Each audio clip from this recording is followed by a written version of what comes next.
سلامونه ملیکې هیلې زه مسافر له افغان ټیک په لخوا ستاسو په چوپړ کې حاضر یم. راځئ نن په دې خبرې وکړو چې څنګه کولی شو چې په جیمیل کې اتومات ریپلای فعاله کړو. ویډیو شروع کول له اوله کې هغه ملګري کوم چې زموږ چینل ته نوي راغلي دي زموږ چینل دې سبسکرایب کړي او پس له هغې دې کوڼې تڼۍ کېکاږي. اول به موږ لاړ شو جیمیل ته، خپل جیمیل به کولاو کړو، پس له هغې به سیټینګ ته لاړ شو. کله چې سیټینګ ته لاړ شو بیا هغې نه وروسته په اکاونټ باندې به کلیک وکړو. نو بیا به موږ ویکیشن ریسپونډر ته لاړ شو. کله چې موږ دلته لاړ شو نو دلته به دا موږ ته آف ښکاري. دا ولې ضرورت پرېوځي؟ بعضې رسمي کسان چې وظیفه لري او یا چې ته کار ته لاړ شي نو هغه کسان دا اکثره استعمالوي. نو اول به موږ څه وکړو؟ دلته به راشو، دا به موږ آن کړو.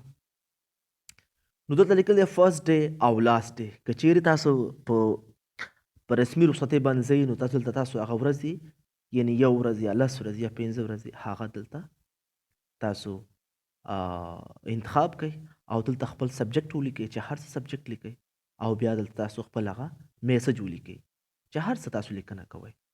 نو دلته لاندې یو بل آپشن لیکلی دی سینډ اونلی ټو مای کنټیکټس. کله چې تاسو په دې باندې کلیک وکئ نو دا فقط هغه خلکو ته به دا اتومات ډول میسج ځي کوم چې تاسو سره مخکې نه ایډ وي، یعنی تاسو سره مخکې نه اړیکه لري. نو نورو کسانو ته دا بې نه ځي. نو تاسو به دا ان چیک کړئ، دا به تاسو نه انتخابوئ. فقط دلته تاسو چې دا خپل میسج مو ولیکو، څه پیغام چې تاسو خلکو ته لیږول غواړئ، یعنی تاسو ته اتومات ډول باندې هغه پیغام خلکو ته ورسیږي.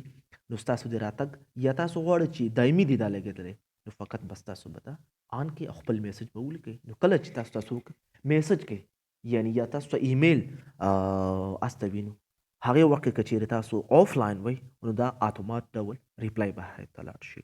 نو پس له هغې به تاسو به ډن باندې به کلیک وکئ نو ستاسو به دا سیټینګ آن شي. هیله کوم چې دا یو معلوماتي ویډیو به ستاسو خوښه شوي وي. که چیرې دا ویډیو مو خوښه شوي وي نو خپلو نورو ملګرو سره هم شریک کړئ او لایک کړئ، شیر کړئ، کومنټ وکړئ. که چیرې تاسو پوښتنه لرئ